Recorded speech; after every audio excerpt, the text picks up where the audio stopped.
पवन भैया जी सत साहिब, मेरा कुछ शंकाएं हैं जो आप कृपा करके शंकाओं को समाधान कीजिए। पहला है कि रक्षा सूत्र किस हाथ में बांधनी है, क्योंकि पहले परंपरागत रूप से लड़की को बायां हाथ में और लड़का को दाहिना हाथ में बंधवाया जाता था। इसमें गुरु जी का क्या आदेश है। दूसरा है कि घर में शादी है और सभी अनुपदेशी हैं, तो क्या कपड़ा खरीदने में हम सहयोग दे सकते हैं।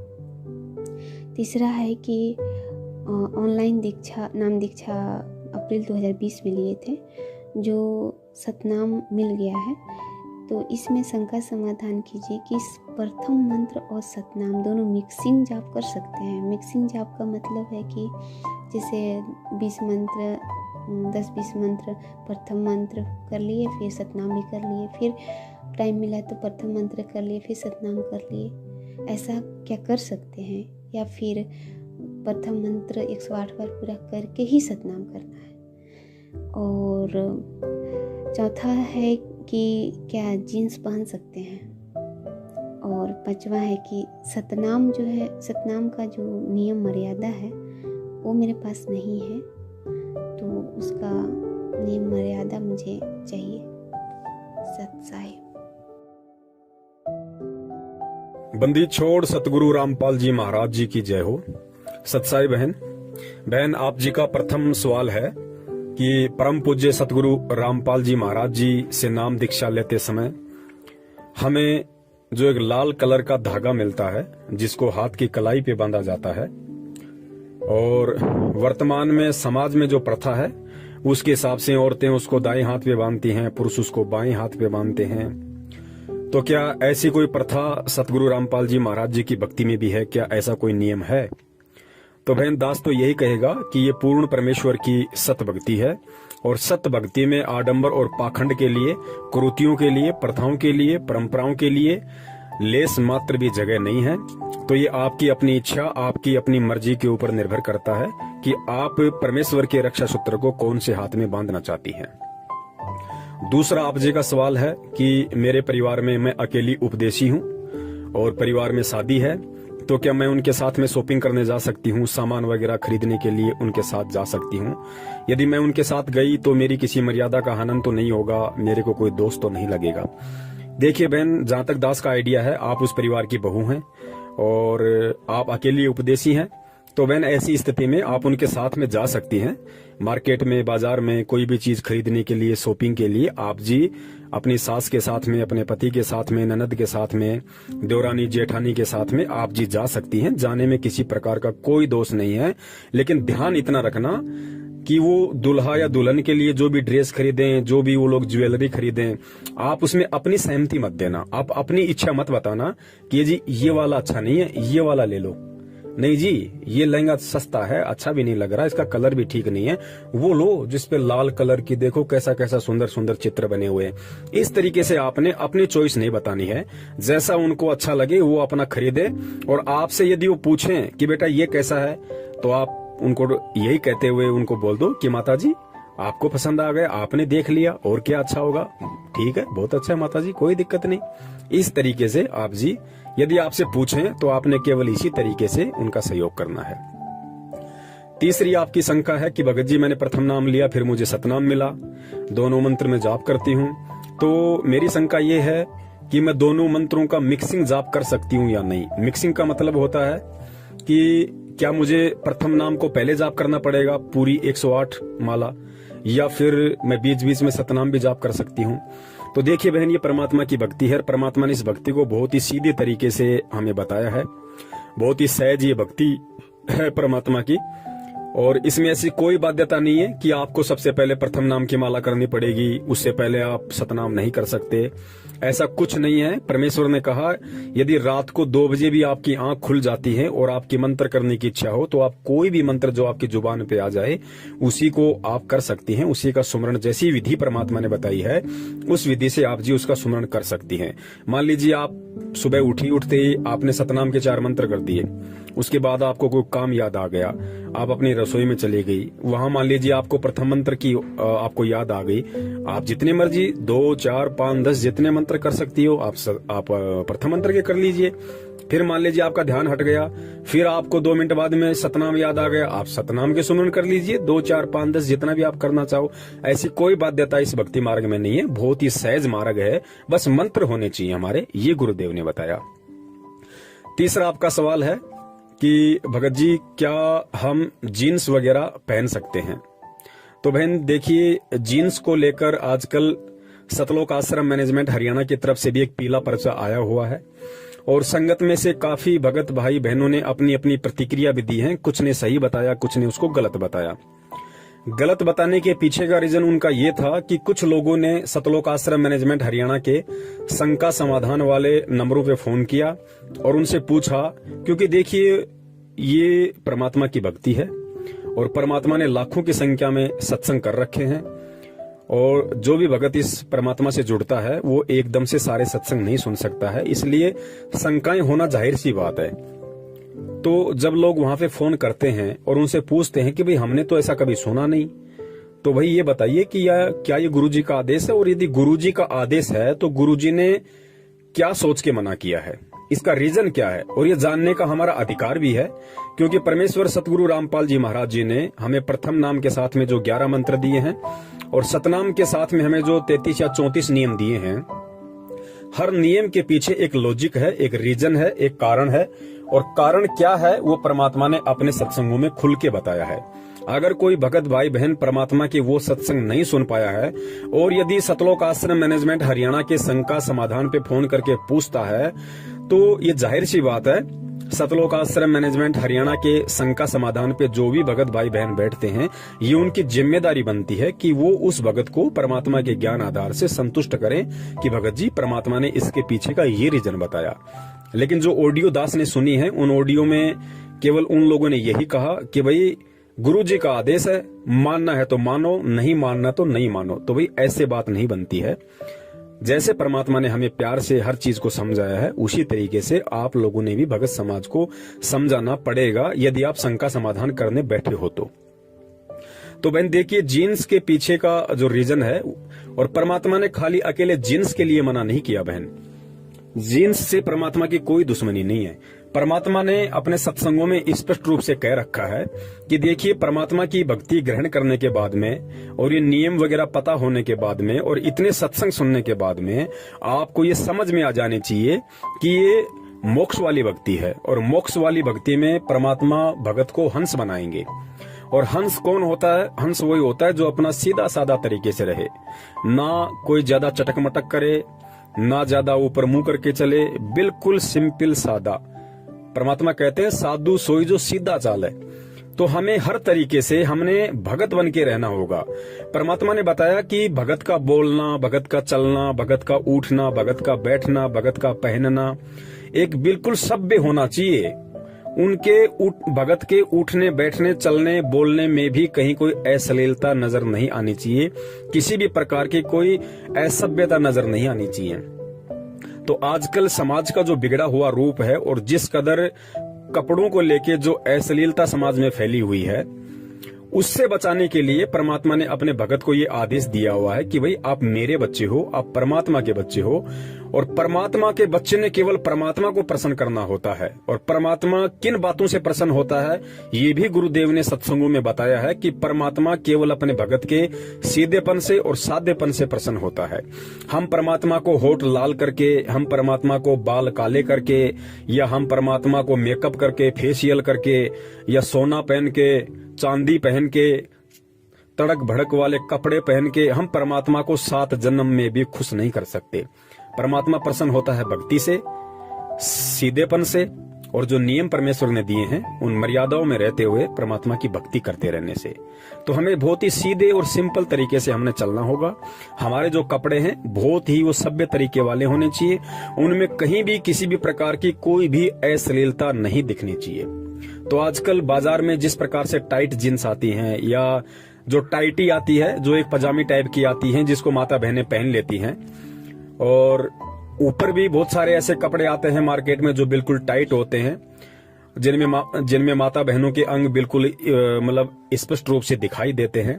तो गुरुदेव ने बताया कि बेटा देखो, यहाँ पे ये काल भगवान का लोक है, और यहाँ पे नर और मादा दो हैं और ये दोनों अपोजिट सेक्स हैं और तीनों गुणों में से रजोगुण का प्रभाव यहाँ पे सबसे ज्यादा है। तो परमेश्वर ने बताया कि देखो, यदि आप इस तरह के कपड़े पहनोगी जो आपके अंगों का प्रदर्शन करे, एक अश्लीलता दर्शाए, तो सामने वाला व्यक्ति जो भी आपको देखेगा उस व्यक्ति के मन में हलचल शुरू होगी, क्योंकि काल का लोक है। पांचों विकार यहाँ पे सबके अंदर है, चाहे भगत हो चाहे जगत हो। एक परमेश्वर सतगुरु रामपाल जी महाराज जी को छोड़ के इन पांचों विकारों से, तीनों गुणों से कोई भी व्यक्ति यहाँ पे अछूता नहीं है, चाहे वो उनकी 20 साल से भक्ति कर रहा हो चाहे 50 साल से भक्ति कर रहा हो। तो परमात्मा ने बताया आपने कोशिश करनी है कि आपने किसी भी प्रकार से, माता बहनों ने जो परमेश्वर सतगुरु रामपाल जी महाराज जी की शिष्या हैं, उन्होंने ऐसे किसी भी प्रकार के कपड़े नहीं पहनने जो टाइट हो, जो आपके अंगों को प्रदर्शित करते हो, जो अश्लीलता दर्शाते हो, जिससे दूसरे व्यक्ति का मन विचलित होता हो। देखो पुण्यात्माओं, जब कोई ऐसी किसी माता बहन को देखेगा जिसने टाइटी पहन रखी है, जिसने बहुत टाइट जीन्स पहन रखी है, ऊपर के कपड़े बहुत टाइट पहन रखे हैं या छोटे कपड़े पहन रखे हैं, तो जाहिर सी बात है पांचों विकार यहाँ सबके अंदर है। चाहे जगत हो चाहे भगत हो, ये सच्चाई सबको पता है, चाहे वो कहे या ना कहे, ये उस भगत की अपनी मर्जी। तो सामने वाला उन चीजों को देखेगा, ऐसे कपड़ों में जब हमारी माता बहनों को कोई देखेगा जो परमेश्वर की भगत हैं, तो बहन सामने वाले व्यक्ति के मन में उन तीनों गुणों का प्रभाव, पांचों विकारों का प्रभाव तुरंत हो जाता है। तो सोचिए, जब वो भगत परमात्मा की बेटी को देख के, पुण्यात्माओं ध्यान देना, जो हमारी माता बहनें हैं, यदि हमारी माता बहनें जो सतगुरु रामपाल जी महाराज जी की शरण में आ गई और उसके बाद यदि वो इस तरह के कपड़े पहन के मार्केट में, बाजार में जाती हैं या अपने घर पे पहनती हैं, तो जाहिर सी बात है जब वो बाजार में जाएंगी या कहीं भी जाएंगी और कोई भी व्यक्ति जब उनको उन कपड़ों में देखेगा, तो पुण्यात्मा यहाँ पे सभी तो दूध के धुले हुए हैं नहीं। 99% लोग यहाँ पे पांचों विकारों से ग्रसित हैं। अगर किसी पे थोड़ा बहुत प्रभाव कम है तो वो 1% है, और 1% में कौन आता है? जो बेचारे 60-70 साल की उम्र को ज्यादा पार कर गए हों। बाकी यहाँ सबके अंदर विकार हैं। तो हमारी माता बहन को जब सामने वाला व्यक्ति उन छोटे छोटे कपड़ों में या उन टाइट कपड़ों में या अश्लीलता दर्शाते हुए उन वस्त्रों में देखेगा, तो जाहिर सी बात है तीनों गुण का प्रभाव उसके अंदर होता है। तो रजोगुण का जैसे उसमें प्रभाव हुआ, वो आपके प्रति गलत सोचेगा, उसकी नजर आपके ऊपर जाते ही गलत विचार पैदा करेगी। तो बहन, उसके अंदर जो गलत विचार पैदा हुए और गलत विचार पैदा होने से उसके कर्म बिगड़ना शुरू हुए, तो उसके कर्म किसके कारण बिगड़ना शुरू हुए? उसके कर्म उस औरत या उस बहन बेटी के कारण बिगड़ना शुरू हुए जिसने छोटे कपड़े पहन रखे हैं। परमात्मा का ज्ञान लेने के बाद भी, परमात्मा की समझ होने के बाद भी, जिसने छोटे कपड़े पहन रखे हैं, जिसने टाइट कपड़े पहन रखे हैं, या जिसने ऐसे तड़क भड़क वाले, अश्लीलता दर्शाने वाले कपड़े पहन रखे हैं जो सामने वाले को थोड़ा बहुत विचलित करता है, तो बहन वहां पे हम भी दोषी हो जाएंगे। क्योंकि उसके यदि कर्म बिगड़ने शुरू हो रहे हैं, या वो यदि विचलित हो रहा है, या उसके अंदर यदि काम वासना का कीड़ा दौड़ रहा है, तो बहन वो हमारे को देख के दौड़ रहा है, तो हम भी उसमें उतने ही भागीदार हो जाएंगे। तो बहन, हमने हर प्रकार से यदि हम भगत बने हैं, तो हमने भगतों वाले लक्षण अपने ऊपर धारण करने पड़ेंगे। भगत के श्रृंगार परमात्मा ने 16 प्रकार के श्रृंगार बताए हैं। हमने उन 16 प्रकार के श्रृंगारों को हमने अपने ऊपर धारण करना पड़ेगा, धीरे धीरे परमात्मा के सत्संग सुनते रहने से, ज्ञान आधार से। तो बहन, इसलिए परमात्मा हमें छोटे वस्त्र पहनने से मना करते हैं। और परमात्मा ने केवल जीन्स के लिए ही मना नहीं किया है, परमात्मा ने तो आश्रम में यहाँ तक भी मना कर रखा था। जैसे बहुत सारी माता बहनें हैं अपना जो इस सलवार सूट वगैरह पहनती हैं, तो ऊपर का जो पहनती हैं, क्या नाम है उसका, सूट, जो ऊपर का जो सूट होता है, बहुत सारी माता बहनों का जो सूट है वो इतना छोटा होता है कि कोहनी से ऊपर तक होता है। जैसे भाई लोग, जैसे बहुत सारे लोग आप देखते होंगे जो ये टी शर्ट वगैरह पहनते हैं, तो टी शर्ट का बाजू कितनी होती है, मतलब कोहनी से ऊपर तक होती है। तो जिन माता बहनों का ऊपर का जो सूट होता है वो कोहनी से ऊपर होता था, परमात्मा उसको भी धमका दिया करते थे कि बेटा अच्छे कपड़े पहनो, पूरे कपड़े पहनो, कोहनी के नीचे तक होना चाहिए आपका बाजू, वो किसी भी प्रकार का मतलब अश्लीलता ना दर्शाए। अपने सत्संगों में भी कई बार परमात्मा ने जिक्र किया है कि माता बहनों की जो बाजू होती है वो कोहनी से नीचे होनी चाहिए और बिल्कुल ढीली ढाली होनी चाहिए, टाइट नहीं होनी चाहिए। हमारी जो माता बहनें हैं, दास उनसे यही अपील करेगा, दास उनसे यही विनती करेगा कि आगे से हम ध्यान रखें। तो विशेषकर यदि हम घर से बाहर निकलते हैं तो हम बिल्कुल सीधे साधे ढीले ढाले और एक सभ्य औरत को दर्शाने वाले कपड़े हम पहने। तो बहन इसलिए परमात्मा मना करते हैं। और यहाँ सतलोक आश्रम मैनेजमेंट हरियाणा ने इस आदेश को, जो आदेश परमात्मा सन 1994 से देते हुए आ रहे हैं, उस आदेश को इन्होंने पीले पर्चे में डाल के संगत को ये दर्शाया कि गुरुजी ने जेल से ये आदेश दिया है। क्योंकि जब तक ये लोग दिन में 1-2 पीले पर्चे नहीं डाल दें तब तक रात को ना तो ढंग से इनको खाना खाया जाता है, ना इनको ढंग से नींद आती है, क्योंकि ये इनकी मजबूरी हो गई। इन लोगों को आदत पड़ गई कि हमने 1 या 2 पीले पर्चे जबरदस्ती अड़ंग बड़ंग करके हमने संगत में डालने ही डालने। तो इन्होंने ऐसा आदेश पारित करके भेजा है, गुरु जी का आदेश आया है, माता बहनों ने टाइट जींस नहीं पहननी है। अरे भैया, परमात्मा का क्या आदेश आया है? परमात्मा तो सन 1994 से आदेश दे रहे हैं, अपने हर सत्संग में आदेश दे रहे हैं। क्या परमात्मा जेल से जाके अब ये आदेश देंगे? तो फिर तो परमात्मा सारे आदेश देंगे फिर जेल से। परमात्मा ने जींस वाला आदेश क्यों दिया? परमात्मा तो उसमें ये लिखते, अगर परमात्मा का आदेश होता जेल से तो परमात्मा तो ये लिख के भेजते कि बेटो, मैंने जो प्रथम नाम के समय जो 11 नियम दिए हैं, सतनाम के समय मैंने जो 34 नियम दिए हैं, और मेरे सत्संगों में मैंने जितने भी नियम दिए हैं, तुम्हें उन सब का पालन करना होगा, तभी तुम परमात्मा की भक्ति पे टिक पाओगे और भक्ति के लायक तुम बन पाओगे। परमात्मा एक स्पेशल आदेश क्यों देंगे भाई कि टाइट जींस नहीं पहननी है, खुली खुली जींस पहन सकते हो? परमात्मा ने तो हमेशा कहा कि खुला खुला कपड़ा, चाहे जींस हो, चाहे स्वेटर हो, चाहे पैंट हो, चाहे ट्राउजर हो, चाहे सलवार सूट हो, कोई भी कपड़ा हो, हमने खुला खुला ही पहनना है। हमने ढीले ढाले कपड़े पहनने हैं, हमने अश्लीलता दर्शाने वाले कपड़े नहीं पहनने। तो ये कोई जेल से स्पेशल आदेश नहीं आया है, ये तो इन लोगों की अपनी घटिया सोच है, जो संगत को मूर्ख बनाने के लिए और हमेशा इस तरह के आदेश ये लोग पारित करते रहते हैं। ये जो आदेश है, ये परमात्मा का सत्संग रूपी आदेश है। तो पुण्यात्माओं, ध्यान रखना, हमने आदेशों का गुलाम नहीं बनना। इस भक्ति मार्ग में जो भी व्यक्ति आदेशों का गुलाम बन के रहेगा, वो व्यक्ति कभी भी इस भक्ति मार्ग पे सफल नहीं हो पाएगा। हमने परमात्मा के सत्संग रूपी आदेशों का गुलाम बनना है, क्योंकि सत्संग यहाँ पे सदा रहेंगे। गुरु यहाँ सदा नहीं रहेगा, लेकिन गुरु के सत्संग, गुरु के वचन यहाँ सदा रहेंगे। तो हमने सत्संग रूपी आदेशों का गुलाम बनना है। और जो व्यक्ति इस ज्ञान को आधार बना के परमात्मा के सत्संग रूपी आदेशों का गुलाम बन गया, पुण्यात्माओं, परमात्मा उसको किसी अन्य की गुलामी नहीं करने देंगे। वो कभी भ्रमित नहीं हो सकता, कभी भी शंकाओं में नहीं आ सकता वो व्यक्ति, क्योंकि सत्संग ही इस भक्ति मार्ग की नींव है। और जिसकी नींव ही मजबूत है, तो नींव के ऊपर भाई फिर चाहे भक्ति रूपी मकान चाहे कितना बड़ा बनाओ, कहीं कोई दिक्कत, कहीं कोई दबाव नहीं आना। और आगे आपने बताया बहन कि सतनाम के जो 34 नियम है वो आपको नहीं पता है। अब मुझे नहीं पता आपको क्यों नहीं पता है, क्योंकि वैसे तो नाम दीक्षा के समय पर्चे वगैरह दिए जाते हैं। हो सकता है ऑनलाइन आपको नाम दीक्षा मिली होगी, आपको नियम नहीं बताए गए होंगे। ना ये लोग ऐसा कोई ध्यान देते हैं, चाहे कोई नियम ले या ना ले, इनको इन बातों से मतलब नहीं है।